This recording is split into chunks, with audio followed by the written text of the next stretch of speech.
नमस्कार दोस्तों। UCC education hub YouTube channel पर आपका बहुत बहुत स्वागत है। और अपना टॉप एमसीक्यूज जो सीरीज चल रही थी, उस टॉप एमसीक्यूज सीरीज के अंदर अपनी अगली क्लास है। और ये पहला क्वेश्चन आपके सामने है दोस्तों, पढ़िएगा। पहला क्वेश्चन है, सरकार भारतीय संविधान के यहाँ से अनुच्छेद की बात कर रहा है कि किस अनुच्छेद के तहत श्रमिकों के लिए मानव गरिमा के अनुकूल जीवन को सुरक्षित करने के लिए अधिनियमित सामाजिक कल्याण और श्रम कानूनों का पालन सुनिश्चित करने के लिए बाध्य है। तो इसके देखो ऑप्शन देखिएगा। अनुच्छेद 15, जिसमें आप पढ़ते हो सामाजिक समानता की बात है दोस्तों। यहाँ किसकी बात है? सामाजिक समानता। अनुच्छेद 17 में आप पढ़ते हो कि 17 के अंदर आपका क्या है? अस्पृश्यता अंत है। अस्पृश्यता अस्पृश्यता के अंत की बात करता है। और यहाँ से जो अनुच्छेद 19 है, इसमें आप पढ़ते हो कि अनुच्छेद 19(1) के अंदर 6 प्रकार की स्वतंत्रता है। 6 प्रकार की स्वतंत्रता है। तो यहाँ से ये क्वेश्चन जो बात कर रहा है कि सरकार भारतीय संविधान के किस अनुच्छेद के तहत श्रमिकों के लिए मानव गरिमा के अनुकूल जीवन को सुरक्षित करने के लिए अधिनियमित सामाजिक कल्याण और श्रम कानूनों का पालन सुनिश्चित करने के लिए बाध्य है। देखो, यहाँ जीवन को सुरक्षित रखने की बात है, तो यहाँ से आपका अनुच्छेद जो 21 है दोस्तों, जिसमें आपका है जीवन जीने का अधिकार। यहाँ जीवन जीने का अधिकार अनुच्छेद 21 के अंदर है, जिसे प्राण व दैहिक स्वतंत्रता का अधिकार बोलते हो, जिसे शुद्ध वातावरण में रहने की स्वतंत्रता की बात करते हो, कि शुद्ध जल वायु ग्रहण करने की स्वतंत्रता इसमें आती है आपके। तो इस प्रकार यहाँ से इस क्वेश्चन का जवाब हो जाएगा अनुच्छेद 21 होगा दोस्तों। अगले क्वेश्चन की ओर अपन चलते हैं। तो अगला क्वेश्चन है आपके सामने, और इस क्वेश्चन को देखिएगा, पढ़िएगा कि भारतीय संविधान के निम्नलिखित में से किस अनुच्छेद में भारत के महान्यायवादी का प्रावधान है? बहुत इजी क्वेश्चन है, सीधा सा महान्यायवादी पद की बात कर रहा है कि महान्यायवादी का उल्लेख किस अनुच्छेद में है। दोस्तों, यहाँ से अनुच्छेद 72, जिसमें आप राष्ट्रपति की क्षमाधान शक्ति पढ़ते हो, राष्ट्रपति की क्षमाधान शक्ति का उल्लेख है अनुच्छेद 72 में। ओके। और अगर यहीं से बात करें 161 में, तो 161 के अंदर वो राज्यपाल की क्षमाधान शक्ति आ जाएगी। 161 के अंदर राज्यपाल की क्षमाधान शक्ति हो जाएगी। और फिर यहाँ से अनुच्छेद है 79 के अंदर क्या है? भारतीय संसद का उल्लेख है, भारतीय संसद का उल्लेख है। और इसी के समान आप अनुच्छेद 168 की बात करोगे तो राज्य का विधानमंडल आ जाएगा, राज्य विधानमंडल हो जाएगा। ठीक है, इसको राज्य विधायिका कह सकते हो, ये राष्ट्रीय विधायिका हो गई संसद। यहाँ से अनुच्छेद 21 के अंदर आपके संसद के निम्न सदन, संसद का जो निम्न सदन है, जिसे आप कहते हो क्या? लोकसभा। तो यहाँ लोकसभा के गठन का उल्लेख है किसमें? 81 में। वहीं अनुच्छेद 170 की मैं बात करूं तो यहाँ से किसका उल्लेख आ जाएगा? विधानसभा का उल्लेख आ जाएगा। किसका आ जाएगा? विधानसभा का उल्लेख आ जाएगा दोस्तों। तो यहाँ से जो आपको क्वेश्चन पूछा गया है, उसका जवाब क्या रहेगा? उसका जवाब हो जाएगा आपका अनुच्छेद 76। अनुच्छेद 76 के अंदर आपके महान्यायवादी का उल्लेख है, जो महान्यायवादी भारत सरकार का सबसे बड़ा कानूनी व्यक्ति होता है, मतलब सरकारी वकील होता है केंद्र सरकार का, जिसे केंद्र सरकार समय समय पर कानूनी सलाह या परामर्श जो भी लेती है, वो महान्यायवादी से लेती है।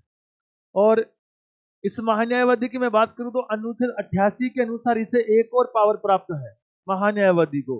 अनुच्छेद 88 के अनुसार कहा है कि ये महान्यायवादी जो है वो संसद का सदस्य न होते हुए भी संसद की किसी भी बैठक में जा सकता है, शामिल हो सकता है और वहां उसमें बोल सकता है, परंतु मत नहीं दे सकता। ये 88 के अनुसार इसे शक्ति प्राप्त है। ऐसा ही पद देखो राज्य के अंदर जो होता है वो अनुच्छेद 165 में होता है, जिसे आप कहते हो राज्य महाधिवक्ता। जिसे क्या कहते हो आप? राज्य महाधिवक्ता कहते हैं। ये राज्य महाधिवक्ता होता है जो राज्य सरकार को कानूनी परामर्श देता है दोस्तों, ठीक है। ये राज्य महाधिवक्ता, और राज्य महाधिवक्ता को भी ऐसी शक्ति अनुच्छेद 177 के अनुसार प्राप्त है कि राज्य महाधिवक्ता विधानसभा के किसी भी सत्र में शामिल हो सकता है, वहां बोल सकता है, परंतु मत नहीं दे सकता है। इससे आगे बात करें अपन, देखो वैसे आपके महान्यायवादी को तो कहते हैं अटॉर्नी जनरल, और जो राज्य महाधिवक्ता होता है इसको एडवोकेट जनरल कहा जाता है। अगले क्वेश्चन की ओर चलते हैं, और अगला क्वेश्चन है आपके सामने, ये पढ़िएगा क्वेश्चन। अगला क्वेश्चन है कि किस अनुच्छेद में अंतःकरण की और धर्म की अबाध रूप से मानने, आचरण और प्रसार करने की स्वतंत्रता। तो ये तो देखो डायरेक्ट सीधा सा अनुच्छेद 25 हो जाएगा यहाँ से। अनुच्छेद 25 के अंदर अंतःकरण की स्वतंत्रता, आप किसी भी धर्म को ग्रहण कर सकते हो। अंतःकरण का मतलब ये है कि आपका मूल धर्म क्या है, आप अपने मूल धर्म को छोड़कर कोई दूसरा धर्म ग्रहण कर सकते हो। भारत एक धर्मनिरपेक्ष राष्ट्र है, एक धर्मनिरपेक्ष राज्य है, एक पंथ निरपेक्ष बोल सकते हो कि यहाँ राज्य का कोई अपना खुद का धर्म नहीं है, राज्य का अपना कोई राज्य धर्म नहीं है, राष्ट्रीय धर्म नहीं है। इसका मतलब ये धर्मनिरपेक्ष है, मीन्स आप किसी भी धर्म को स्वीकार कर सकते हो। तो ये अनुच्छेद 25 के अंदर कहा गया है, और बिना किसी रोक टोक के अबाध रूप से आप अपने धर्म का प्रचार प्रसार भी कर सकते हो। ओके, तो ये अनुच्छेद 25 हो जाएगा। अनुच्छेद जो 28 है, इस 28 के अंदर क्या है कि जो भी मान्यता प्राप्त शिक्षण संस्था है, जो भी मान्यता प्राप्त जो शिक्षण संस्था है, इस मान्यता प्राप्त शिक्षण संस्था में धार्मिक शिक्षा नहीं दी जाएगी। मान्यता प्राप्त शिक्षण संस्था में धार्मिक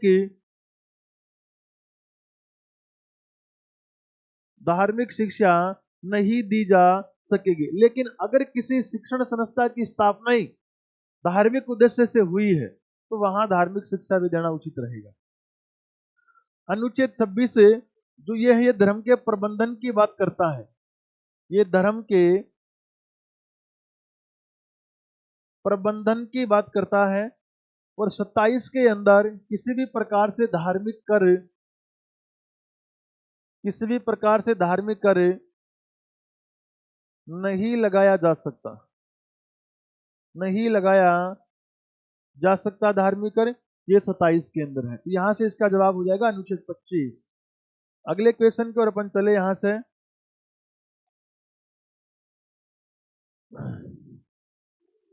ये लो जी, अगला आपका क्वेश्चन है, भारतीय संविधान की प्रस्तावना के अनुसार भारत एक देश है, मतलब भारत एक कैसा देश है, प्रस्तावना की बात कर रहा है।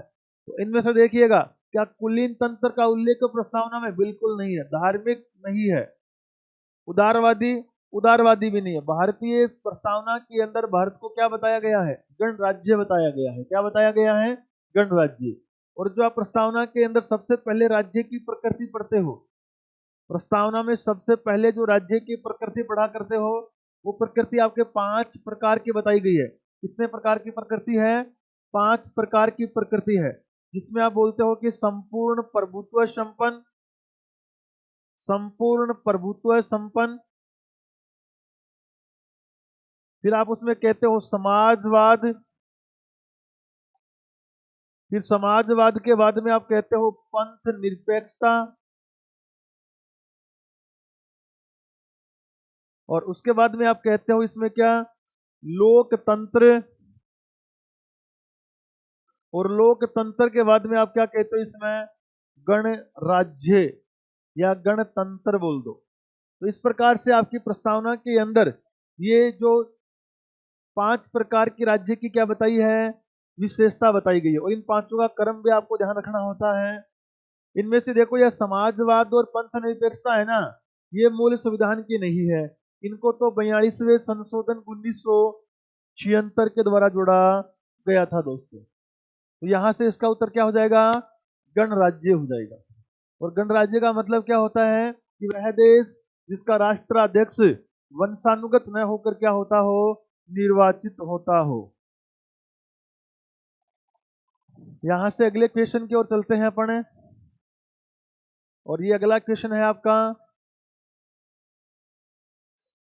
अगला क्वेश्चन है अगले क्वेश्चन को पढ़ें कि भारतीय संविधान की निम्नलिखित में से कौन सी विशेषता ब्रिटेन के संविधान से लिए। यहां से 4 विशेषताएं बताई गई है और कहा कि ब्रिटेन के संविधान से कौन सी ली है। देखो यहां से एक तो है राज्य के नीति निर्देशक सिद्धांत। ये सबको मालूम है कि आयरलैंड के संविधान से लिया गया है। कहां से लिया है दोस्तों?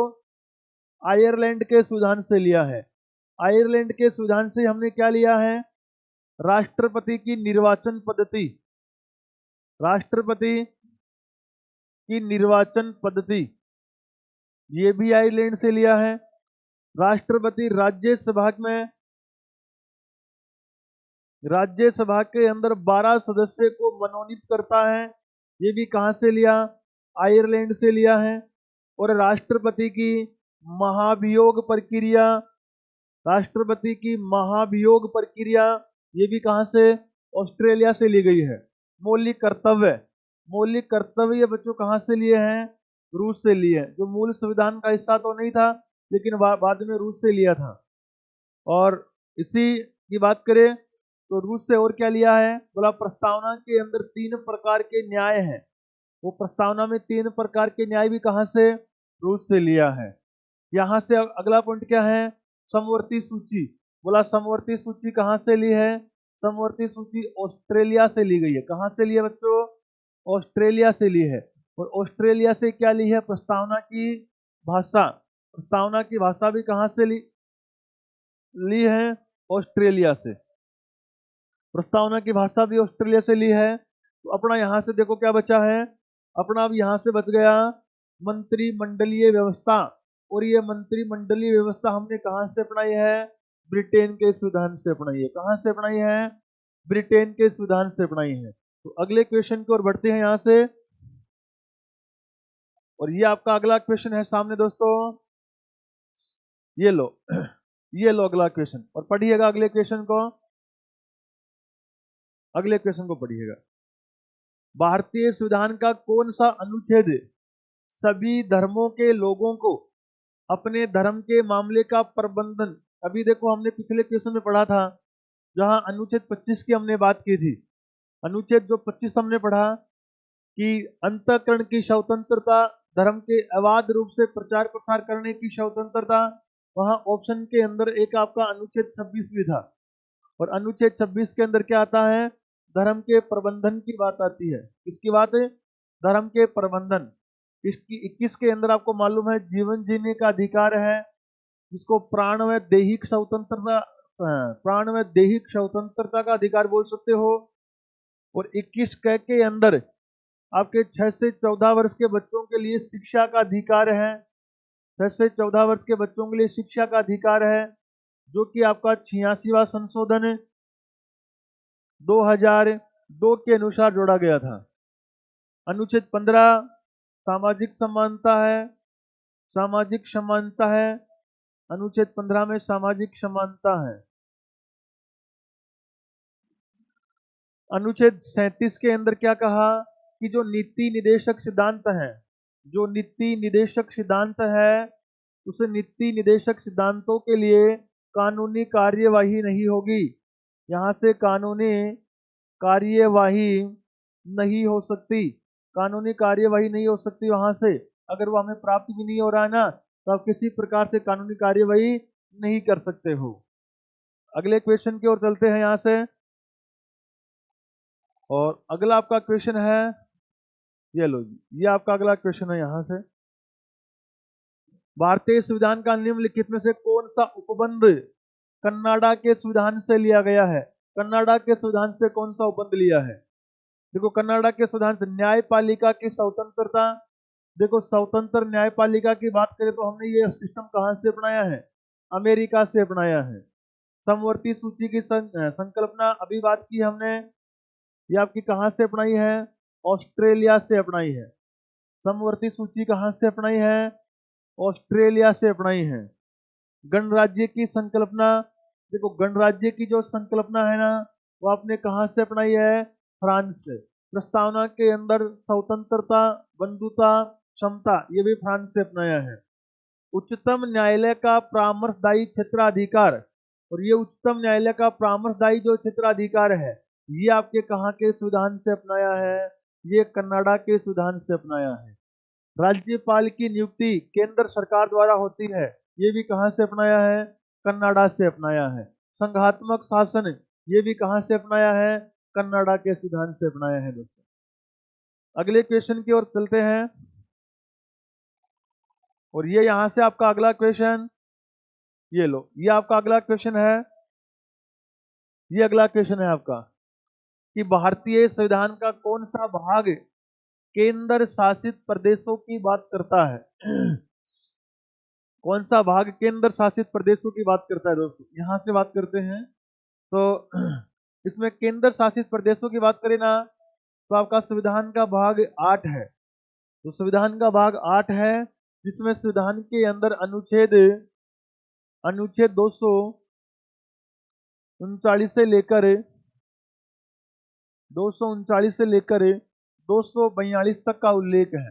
239 से लेके 242 तक, ये आपका कौन सा भाग है? ये आपका भाग 8 है, जिसमें केंद्र शासित प्रदेशों का उल्लेख है। दोस्तों ठीक है। आगे इसमें बात करें,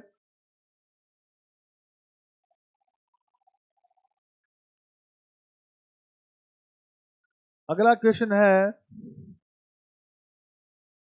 कि भारतीय संविधान का निम्नलिखित में से कौन सा अनुच्छेद उच्च न्यायालयों की रिट से, हाई कोर्ट की रिट की बात कर रही है, हाई कोर्ट में रिट की बात कर रहा है।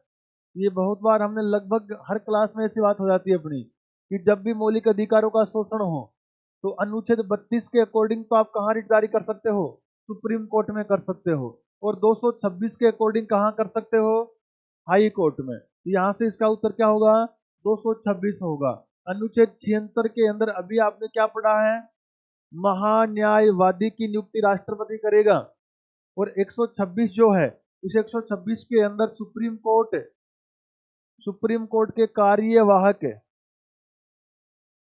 सुप्रीम कोर्ट के कार्यवाहक सीजे मीन्स मुख्य न्यायाधीश का उल्लेख है, कि सुप्रीम कोर्ट के अंदर मुख्य न्यायाधीश की अनुपस्थिति के अंदर अन्य कोई वरिष्ठ न्यायाधीश है, अन्य कोई वरिष्ठ न्यायाधीश है, तो अन्य कोई वरिष्ठ न्यायाधीश क्या होगा?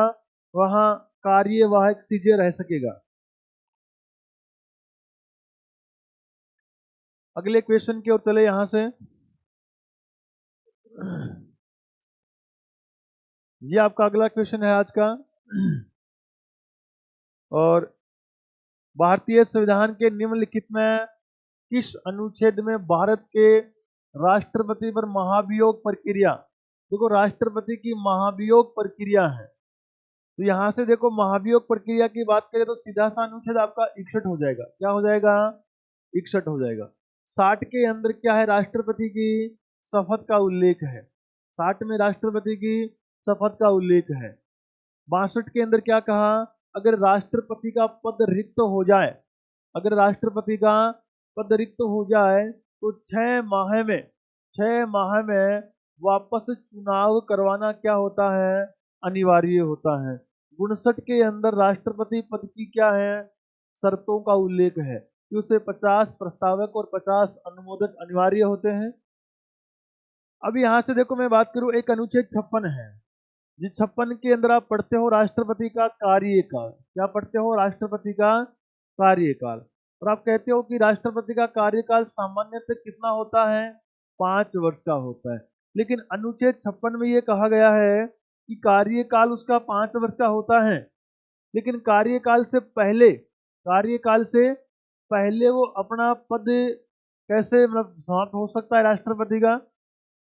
तो एक तो क्या कहा, 5 साल से पहले उसका कार्यकाल पूरा कैसे होगा? एक तो अगर राष्ट्रपति की पद पर क्या हो जाए दोस्तों? मृत्यु हो जाए। दूसरा पॉइंट क्या बताया, राष्ट्रपति अपनी स्वेच्छा से अपना क्या दे दे, त्याग पत्र दे दे। और तीसरा पॉइंट क्या कहा कि राष्ट्रपति के ऊपर कदाचार और अक्षमता अगर साबित होती है तो राष्ट्रपति के ऊपर राष्ट्रपति को महाभियोग से हटा सकते हैं, महाभियोग से हटाया जा सकता है, हटाया जा सकता है। ये आपके अनुच्छेद 56 में कहा। तो यहां से क्वेश्चन ये बनता है कि अगर क्वेश्चन ऐसा आ जाए कि राष्ट्रपति के लिए महाभियोग शब्द का उल्लेख कौन से अनुच्छेद में है, तो देखो राष्ट्रपति के लिए महाभियोग शब्द पूछ लिया जाए तो आप यहां से हमेशा जवाब इसका क्या दोगे, अनुच्छेद 56 दोगे। लेकिन ये महाभियोग है क्या, इस महाभियोग अगर प्रक्रिया की बात करें अगला, तो महाभियोग प्रक्रिया के अंदर आप क्या कहोगे, 61 कहोगे। महाभियोग प्रक्रिया में 61 कहोगे। वैसे आपको महाभियोग पूछ लिया जाए राष्ट्रपति के लिए, ये महाभियोग आप कौन से अनुच्छेद में कहोगे, 56 में कहोगे। कि महाभियोग की सर्वप्रथम 56 में बात हुई है, प्रक्रिया की 61 में बात हुई है कि संसद के दोनों सदनों में कोई भी सदन प्रारंभ कर सकता है। 14 दिन पहले राष्ट्रपति को सूचित करना होगा और उसके बाद में जब 2/3 बहुमत दोनों सदनों में पारित हो जाए तो राष्ट्रपति की महाभियोग प्रक्रिया पूर्ण मान ली जाती है। और आज तक भारत के अंदर किसी भी राष्ट्रपति के ऊपर ऐसा नहीं हुआ है। और महाभियोग प्रक्रिया जब चल रही होती है सदन में, और उस दौरान अगर राष्ट्रपति कोई भी कार्य करता है तो वो कार्य विधेय माना जाता है, देश के लिए कानूनी माना जाएगा। महाभियोग प्रक्रिया एक अर्धन्यायिक प्रक्रिया मानी जाती है। और महाभियोग प्रक्रिया जो है वो कहां से, आयरलैंड से हमने अपनाई है।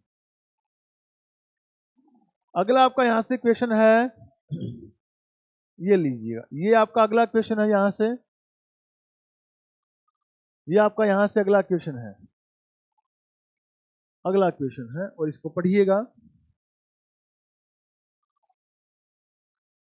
क्वेश्चन है कि उपराष्ट्रपति बनने के लिए निम्न में से कौन सी पात्रता आवश्यक नहीं है। मतलब उपराष्ट्रपति के लिए उपराष्ट्रपति की योग्यता नहीं है, ऐसा पूछा है। तो उनका राज्यसभा के सदस्य के रूप में निर्वाचित होने के लिए अर्हित होना चाहिए। यह कहा गया है कि उपराष्ट्रपति बनने के लिए राज्यसभा की योग्यताएं होनी चाहिए। ये बात तो सही है कि उपराष्ट्रपति होने के लिए राज्यसभा की योग्यता होनी चाहिए। उनका भारत का नागरिक होना चाहिए, ये बात भी सही है। वे केंद्र सरकार या किसी राज्य सरकार के अधीन अथवा किसी स्थानीय या अन्य सार्वजनिक प्राधिकरण के अधीन कोई लाभ का पद धारण नहीं कर सकते, ये भी बात सही है कि वो चाहे केंद्र सरकार हो चाहे राज्य सरकार हो, कहीं पर भी वो लाभ के पद पर नहीं होना चाहिए। और फिर कहा उनकी आयु 40 वर्ष पूरा। देखो यहाँ से 40 वर्ष की बात नहीं है, यहाँ से कहा कि आयु कितनी, 35 वर्ष आयु उसकी क्या होनी चाहिए, पूर्ण होनी चाहिए। तो ये यहाँ से क्या हो जाएगा इसका, ये इसकी योग्यता से संबंधित पॉइंट नहीं है। तो इसका जो सही उत्तर होगा वो क्या हो जाएगा आपका, डी ऑप्शन हो जाएगा। अगले क्वेश्चन की ओर चले। और ये देखो राष्ट्रपति उपराष्ट्रपति की जो योग्यता है ना, ये 67 में है, अनुच्छेद 67 में इनका उल्लेख है। सॉरी 66 में है, 67 में कार्यकाल है, 66 में है। भारतीय संविधान का 42वां संशोधन अधिनियम 42वां संशोधन अधिनियम 1976 ने संविधान की प्रस्तावना में निम्नलिखित में से किसे शामिल किया है। तो देखो 3 शब्द शामिल हुए थे, 3 शब्द यहां से शामिल हुए हैं, समाजवाद, पंथ निरपेक्षता, और तीसरा जो शब्द शामिल हुआ है वो कौन सा हुआ है, अखंडता। ये 3 शब्द शामिल किए गए थे प्रस्तावना में। तो यहां से जो दे रखा है कौन सा, पंथ निरपेक्षता दे रखा है। कौन सा दे रखा है, पंथ निरपेक्षता दे रखा है बच्चों।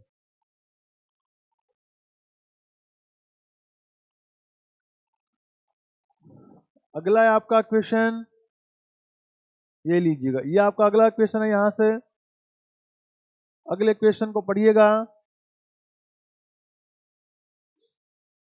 किस संवैधानिक संशोधन अधिनियम ने भारतीय संविधान में शिक्षा के दी, अभी हमने बात की थी अनुच्छेद 21 के, अभी हमने कौन सी बात की, अनुच्छेद 21 के। और 21 का हमें कहा था कि 86वें संशोधन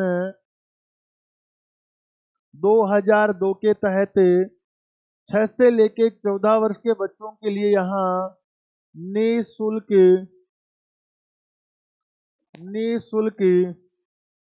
अनिवार्य शिक्षा का अधिकार बच्चों के लिए जोड़ा गया है। निःशुल्क अनिवार्य शिक्षा का अधिकार जोड़ा गया है। ये जोड़ा गया है 86वां संशोधन 2002। तो यहाँ से इसका उत्तर क्या हो जाएगा? ये हो जाएगा 86वां संशोधन हो जाएगा यहाँ से। ओके, देखो यहाँ से एक और आपका ये संशोधन महत्वपूर्ण है, 85वें में संशोधन की बात करूँ ना, ये संशोधन 2002 में हुआ है, 2002 में हुआ है। और इसके अनुसार अनुच्छेद 116(4) है। इस 16(4) में क्या पॉइंट जोड़ा गया है? और इसमें कौन सा बात जोड़ी गई थी? इसमें पदोन्नति की बात जोड़ी गई है। किसकी बात जोड़ी गई है? पदोन्नति की बात जोड़ी गई है, कि जो प्रमोशन की बात है। 16(4) के अंदर तो क्या है? 16(4) के अंदर तो आपकी जाति के आधार पर आरक्षण की बात करता है। 16(4) तो आपका जाति के आधार पर आरक्षण प्रदान करता है आपको नौकरियों में, जाति के आधार पर आरक्षण प्रदान करता है। SC, ST, OBC को जो आरक्षण है 16(4) के अनुसार है। और यहाँ 16(4) के अंदर ही जो पदों में प्रमोशन की जो बात जोड़ी गई थी, वो भी इसी 85वें संशोधन 2002 के अनुसार इसमें जोड़ी गई थी दोस्तों। ठीक है, आगे इसमें बात करें, आपका ये जो 88वां जो संशोधन है ना, इसके अंदर क्या हुआ था? तो 7वीं अनुसूची है, 7वीं अनुसूची। इस 7वीं अनुसूची के अंदर जो संघ सूची है ना, संघ सूची, इस संघ सूची के विषय के अंदर यहाँ से जो संघ सूची के लिस्ट का 92वां नंबर का विषय है, इस 92वें नंबर के विषय के अंदर कुछ उपभाग और जोड़े गए थे, कुछ उपभाग यहाँ और जोड़े गए थे इस संशोधन के अनुसार। तो यहाँ से महत्वपूर्ण आपका 86वां है और उसके साथ 85वां भी महत्वपूर्ण संशोधन है।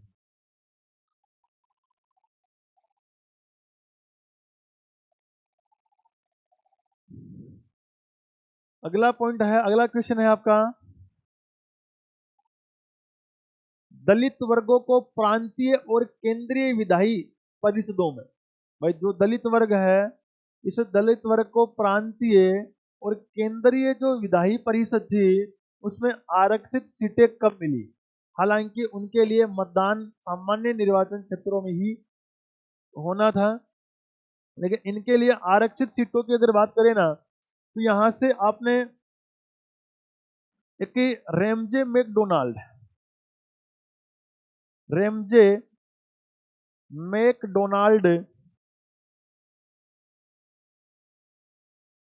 मैकडोनाल्ड का सांप्रदायिक पंचाट आता है।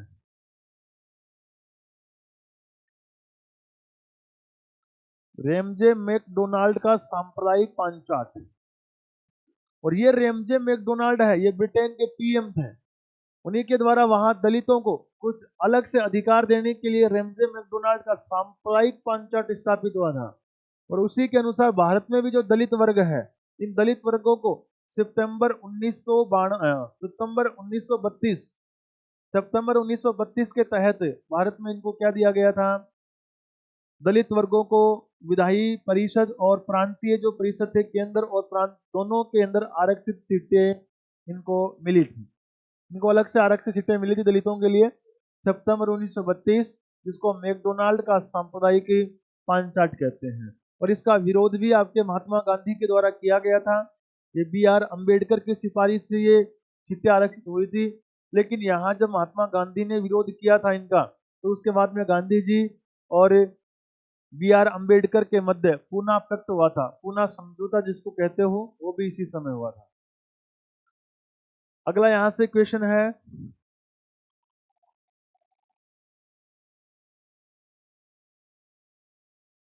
ये अगला क्वेश्चन है आपका कि भारतीय संविधान के कौन से अनुच्छेद में कहा गया कि विधानमंडल के विश्रांत काल के दौरान अध्यादेश प्रख्यापित करने की राज्यपाल के पास शक्ति है? तो ये राज्यपाल का अध्यादेश पूछ रहा है दोस्तों। तो यहां से सीधा हो जाएगा राज्यपाल का अध्यादेश 213।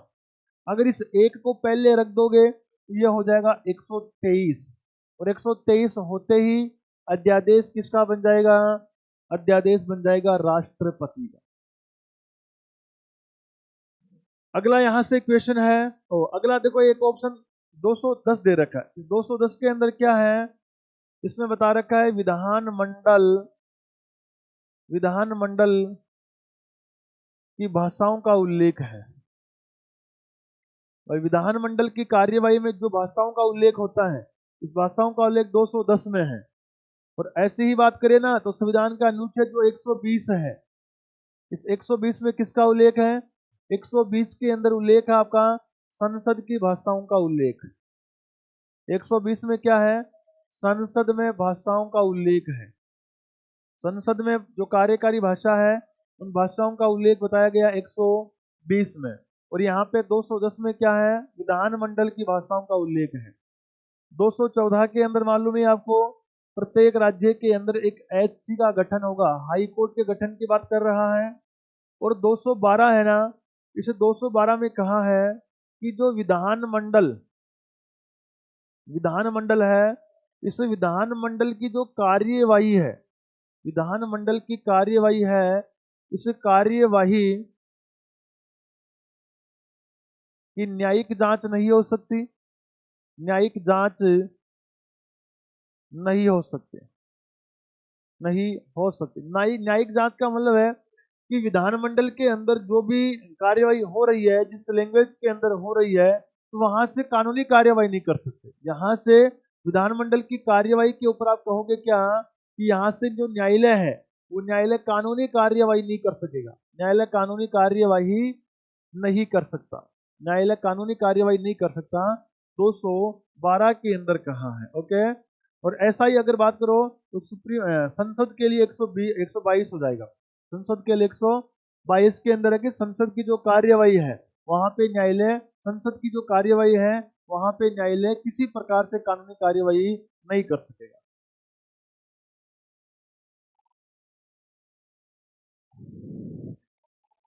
अगला आपका क्वेश्चन है,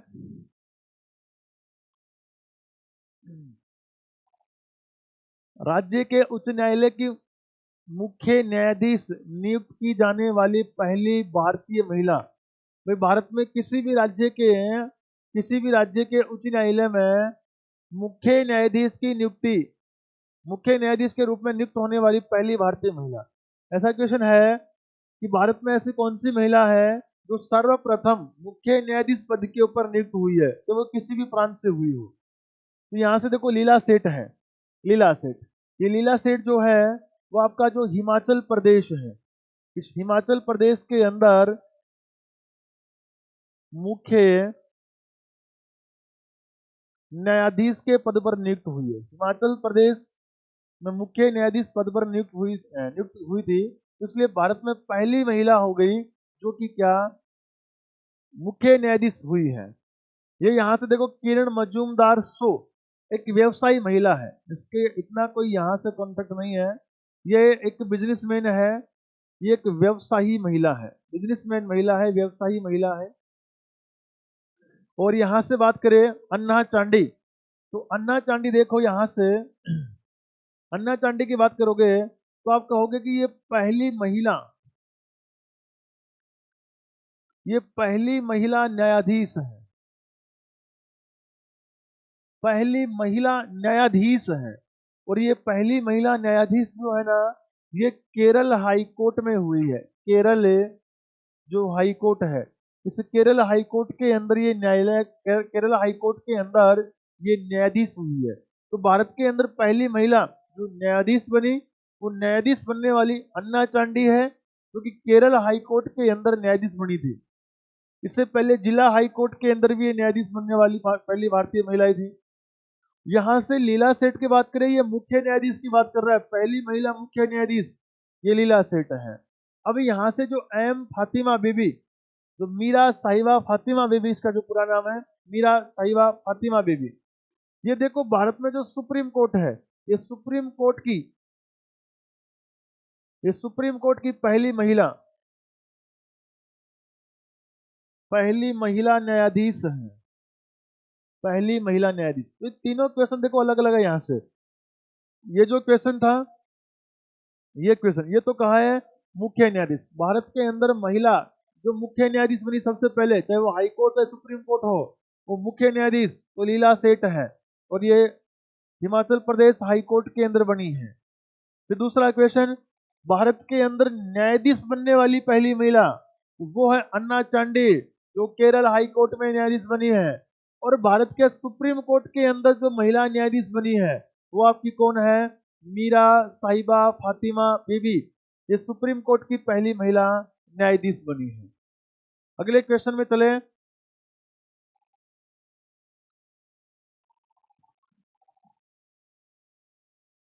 अगला आपका क्वेश्चन है कि भारतीय संसद के पास भारतीय संविधान के किस अनुच्छेद के माध्यम से व्यापार, वाणिज्य और समागम पर निर्बंध अधिरोपित करने की शक्ति है? कुल मिला के सीधा सा ये कहा है कि व्यापार, वाणिज्य और समागम, इनके ऊपर जो संसद है वो प्रतिबंध लगा सकती है। इनके ऊपर संसद प्रतिबंध लगा सकती है। तो यहाँ जो संसद प्रतिबंध लगाएगी वो अनुच्छेद 302 के अनुसार लगाती है। 303 में क्या कहा? 303 में कहा है कि राज्य प्लस संघ शासित प्रदेशों के द्वारा आपके व्यापार, वाणिज्य, समागम के ऊपर प्रतिबंध है। और 304 में क्या कहा? 304 में कहा कि राज्यों में व्यापार, वाणिज्य और समागम में प्रतिबंध है। राज्यों में, आपसी राज्यों के अंदर एक दूसरे राज्यों में व्यापार, वाणिज्य और समागम में प्रतिबंध है। तो यहाँ से 302 के अंदर तो ये राज्य और संघ शासित प्रदेश के लिए प्रतिबंध है। और यहाँ से अनुच्छेद जो 302 है, यहाँ संसद व्यापार, वाणिज्य और समागम में क्या कर सकती है? प्रतिबंध कर सकती है। 300 के अंदर आपको संपत्ति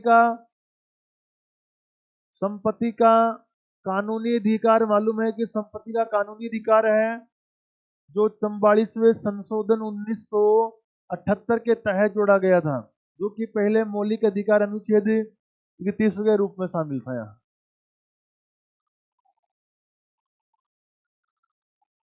अगला क्वेश्चन है आपका, यहां से ये लीजिएगा।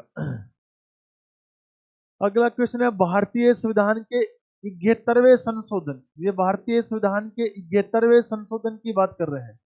71वें संशोधन में कोंकणी, मणिपुरी, 71वां संशोधन जो 1992 के अंदर हुआ है, कोंकणी, मणिपुरी और नेपाली भाषाओं को अनुसूची में शामिल किया है। 8वीं अनुसूची के अंदर देखो जो वर्तमान में कितनी भाषा है? 8वीं अनुसूची में वर्तमान में 22 भाषाएं है ना। ये मूल संविधान की अगर बात करें तो मूल संविधान के अंदर तो ये कितनी थी? 14 भाषाएं थी। मूल संविधान में तो 14 भाषाएं थी। 15वीं भाषा के रूप में तो 21वां संशोधन 1967 में हुआ, वहां तो कौन सी भाषा जोड़ी थी? वहां तो सिंधी भाषा जोड़ी। फिर 71वां संशोधन 1992 में, जहां से कोंकणी, मणिपुरी और नेपाली जोड़ी। इनके बाद में 92वां संशोधन हुआ 2003 में, और उनके द्वारा कौन सी भाषा? बोडो, डोगरी, संथाली और मैथिली, ये 4 भाषाएं जोड़ी है। 92वां संशोधन 2002 के अनुसार जोड़ी थी। बोला बोडो, डोगरी, संथाली, मैथिली। बोला बुढ़ी डोगरी मैंने बस थाली कमाए गाजर काई खाए है, मेथी खाए है। बुढ़ी डोगरी थाली में गाजर मेथी खाए। और यहाँ से जो 7वीं अनुसूची है, इसमें शक्ति विभाजन है। इसमें क्या है? शक्ति विभाजन है। 3 सूची बांटी गई है। 5वीं अनुसूची के अंदर, 5वीं जो अनुसूची है, इसमें कुछ प्रांतों के लिए, पिछड़े जो जनजातीय जो प्रांत है उनके लिए सरकार के द्वारा विशेष प्रशासनिक नियंत्रण की बात है। विशेष प्रशासनिक नियंत्रण की बात करता है। और यहाँ भी प्रशासनिक नियंत्रण है, लेकिन यहाँ पर्टिकुलर 4 राज्य बता दिए गए हैं। मिजोरम,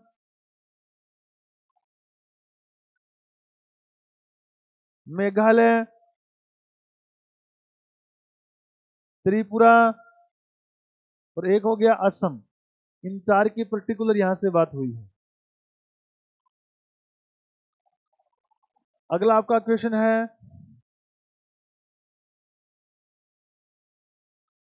ये लीजिएगा अगला क्वेश्चन आपका कि निम्नलिखित में से कौन सा कथन राज्यसभा के संबंध में सही नहीं है?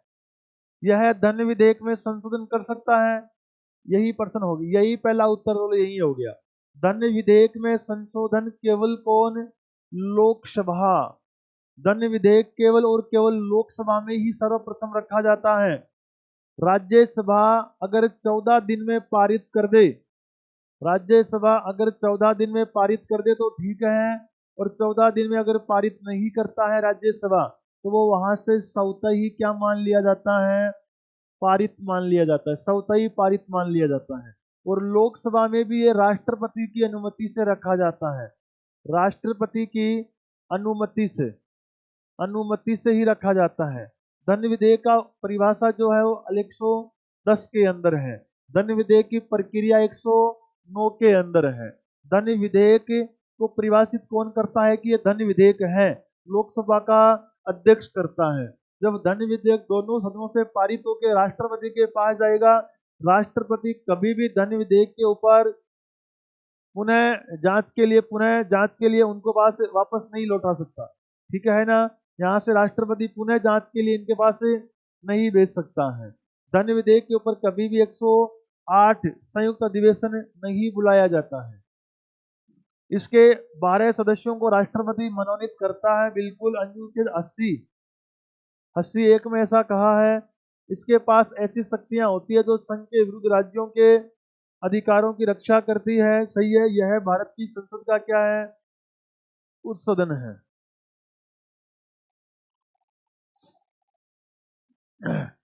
अगला आपका क्वेश्चन है कि संविधान के किस अनुच्छेद के अंतर्गत भारत उच्चतम न्यायालय के आरंभिक अधिकारिता का उल्लेख है? देखो, आरंभिक अधिकारिता का उल्लेख है मतलब एकाधिकार की बात कर रहा है। सुप्रीम कोर्ट के एकाधिकार बोल दो या सुप्रीम कोर्ट के क्षेत्राधिकार बोल दो, वो मामले जो केवल और केवल सुप्रीम कोर्ट में ही चलाए जा सकते हैं। अनुच्छेद 131 हो जाएगा, अनुच्छेद 131 हो जाएगा। 134 के अंदर सुप्रीम कोर्ट के क्या है? फौजदारी मामलों का उल्लेख है, फौजदारी मामलों का उल्लेख है। 130 के अंदर स्थान परिवर्तन की बात करता है, सुप्रीम कोर्ट के स्थान परिवर्तन की बात है 130 में। 132 के अंदर सुप्रीम कोर्ट एक अंतिम अपीलीय न्यायालय है, भारत का अंतिम अपीलीय न्यायालय सुप्रीम कोर्ट है। अगला यहां से क्वेश्चन,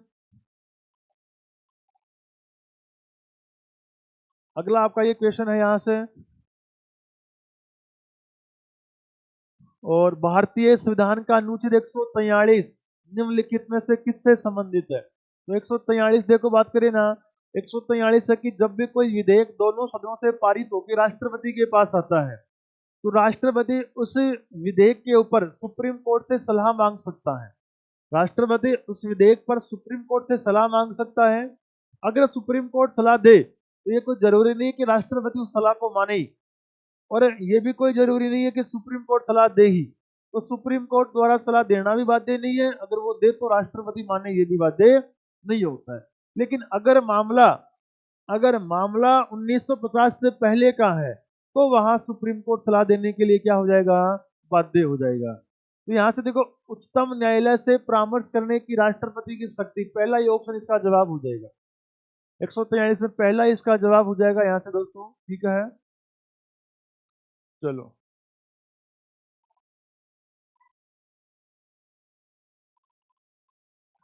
अगले क्वेश्चन की ओर चलते हैं। तो अगला आपका क्वेश्चन यहां से है, ये आपके सामने है कि उपराष्ट्रपति के निर्वाचन के संबंध में निम्नलिखित में से कौन सा सही नहीं है? उपराष्ट्रपति के निर्वाचन से कौन सा सही नहीं है? वह भारत का नागरिक होना चाहिए, सही है। वह राज्यसभा के सदस्य के रूप में चुनाव लड़ने के लिए पात्र हो, राज्यसभा सदस्य की योग्यता होनी चाहिए, वह लोकसभा के सदस्य के रूप में चुनाव लड़ने के लिए पात्र, ये गलत है, क्योंकि लोकसभा के लिए किसका आता है? राष्ट्रपति का आता है।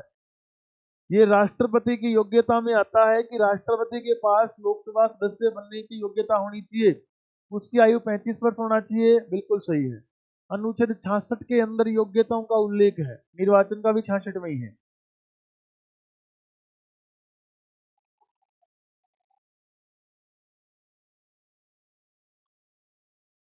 ये देखिएगा, भारतीय संविधान का अनुच्छेद 243 तय। देखो मैंने कल परसों आपको बताया भी था, मैंने आपको बताया एक तो 243 तय, एक मैंने बताया 243 जय, और मैंने कहा कि जैसे अपने मतदान होता है ना, चुनाव होता है, तो पुराना आदमी है क्या, टावरो जाओ रे दियो वोट दियो, टपा टप जा रहा वोट दियो, टपा टप। और अगर पैसों की बात करता है ना, कोई पैसों की बात करता है, तो भाई साहब पैसा का नाम लेता है झुंझड़ आवे, झुंझड़ मतलब झाड़ झुंझड़, पैसा को नाम लेता है अगर। तो पैसे की बात आई तो ये तो क्या हो गया, राज्य वित्त आयोग हो गया, राज्य वित्त आयोग का उल्लेख तो इस जहम में आ जाएगा। और टपाटप वोट दिया हो मतलब यहाँ से निर्वाचन आयोग की बात करेगा, इसमें राज्य निर्वाचन आयोग की बात हो जाएगी। पंचायत में पदों का आरक्षण, पंचायतों के लिए निर्वाचन, पंचायत की अवधि आदि, पंचायत की सदस्यता के लिए निर्हरताओं के आधार पर, ये देखो पंचायत के लिए निर्वाचन हो जाएगा, ये पंचायत के लिए क्या हो जाएगा, निर्वाचन। निर्वाचन आयोग की बात कर रहे हैं। सीटों में आरक्षण की बात करें ना, ये है 243 घ,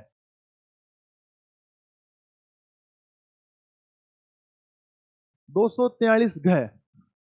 पंचायत में पदों में आरक्षण घ में है, मतलब घ के अनुसार घड़ी है, घड़ी टाइम बताती है और आरक्षण हमेशा टाइम के अकॉर्डिंग आगे चलता रहता है। अवधि, पंचायत की अवधि की बात करें तो ये हो गया 243 अड़े, अड़े बोल दो या ई बोल दो, ई 5 नंबर पे है, कार्यकाल 5 वर्ष का होता है, इतना ध्यान रखना। अड़े या ई 5 नंबर पे है, कार्यकाल 5 वर्ष का होता है। अगले यहां से क्वेश्चन की बात करें, अगला क्वेश्चन आपके सामने है, और ये सीधा सा देखो छोटा सा क्वेश्चन है। संसद शब्द को संदर्भित करता है राज्यसभा, लोकसभा, राज्य विधायिका, देखो राष्ट्रीय विधायिका के रूप में होती है। अनुच्छेद 79 ये राष्ट्रीय विधायिका के रूप में होती है क्या, संसद। यहां से अगला क्वेश्चन है आपका,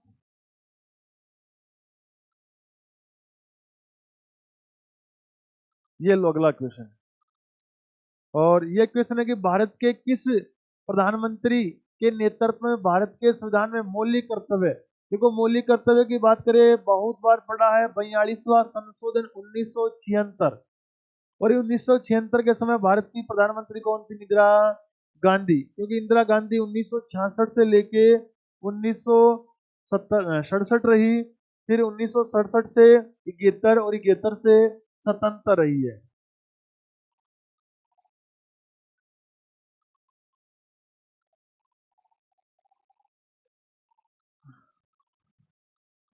ये अगला क्वेश्चन है आपका यहां से कि भारत के राष्ट्रपति के चुनाव के संदर्भ में निम्नलिखित में से कौन सा कथन सही नहीं है। देखो राष्ट्रपति चुनाव की बात कर रहा है और सही नहीं है ये बात कर रहा है, तो आपको मालूम है कि राष्ट्रपति का चुनाव 5 वर्ष की अवधि के लिए किया जाता है, बिल्कुल सही है। चुनाव आनुपातिक प्रतिनिधित्व के सिद्धांत के अनुसार होता है, ये भी बिल्कुल सही है। राष्ट्रपति के चुनाव के संबंध में सभी शंकाओं और विवादों की जांच और निर्णय सर्वोच्च न्यायालय और उच्च न्यायालय दोनों द्वारा, नहीं केवल यहाँ सर्वोच्च न्यायालय के द्वारा होता है दोस्तों। ये बात आपका अनुच्छेद 71, जो अनुच्छेद 71 है वो 71 यही बात बोलता है, क्या बोलता है कि अगर देश के राष्ट्रपति और उपराष्ट्रपति के चुनाव में किसी प्रकार की भी कोई शंका विवाद उत्पन्न हो जाए तो उसका निपटारा देश का केवल और केवल सुप्रीम कोर्ट ही कर सकता है। ये सुप्रीम कोर्ट का प्रारंभिक अधिकार है, उसका क्षेत्राधिकार है, उसका एकाधिकार है अनुच्छेद 131 के अनुसार। आई बात समझ में, तो ये अनुच्छेद 71 में लिखा हुआ है, वह निर्वाचित एमएलए और एमपी द्वारा अप्रत्यक्ष रूप से चुना जाता है। ये बात भी सही है। तो यहाँ से गलत पॉइंट कौन सा हो जाएगा? ये सी वाला पॉइंट गलत हो जाएगा, क्योंकि उसका निपटारा उच्च न्यायालय नहीं कर सकता।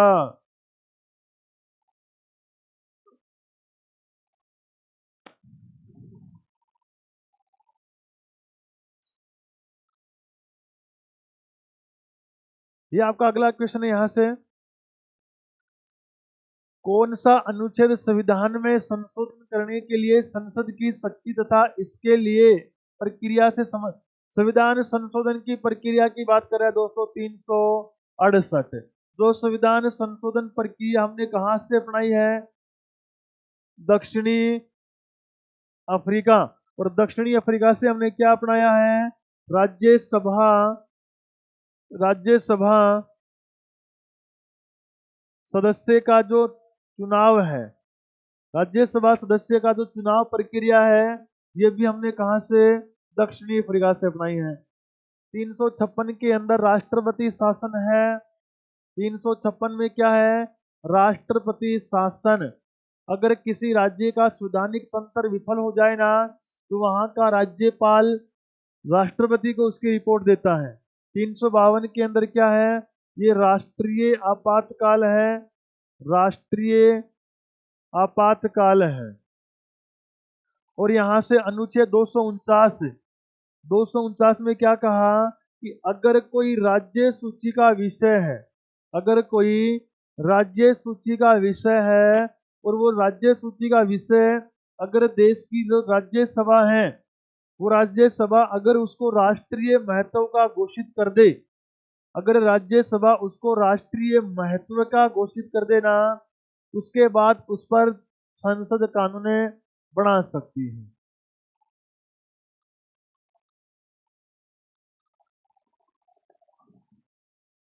ये अगला आपका क्वेश्चन है। यहाँ से अगला और अंतिम क्वेश्चन है, ये लास्ट क्वेश्चन आज का यहाँ। और इस क्वेश्चन में देखो क्या कहा कि निम्नलिखित में से किस मामले में भारत के सर्वोच्च न्यायालय ने संविधान की मूल संरचना के सिद्धांत को प्रतिपादित किया है? देखो, आपने एक तो 1960 का बेरूबारी विवाद पढ़ा होगा, बेरूबारी विवाद पढ़ा होगा 1960 का। और बेरूबारी विवाद के अंदर देखो आपके सुप्रीम कोर्ट ने क्या कहा था? सुप्रीम कोर्ट ने कहा था कि प्रस्तावना जो है वो संविधान का अंग नहीं है और ना ही इसमें संसद है वो संशोधन कर सकती है।